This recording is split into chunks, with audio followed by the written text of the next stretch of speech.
When you're editing your course or lesson templates, sometimes you'll be met with placeholder content like this, or gray boxes like these three. This is because you're not editing a page with static content, so Elementor's theme builder needs somewhere to pull the content from.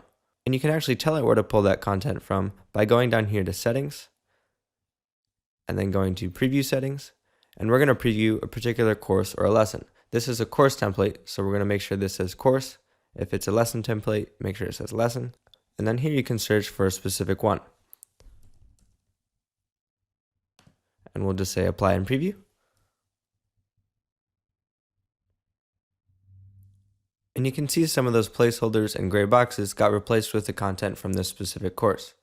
There's still a gray box over here for the access plans, but that's because this particular course doesn't have access plans set up. So if we want to preview another course that has access plans set up, that should show up.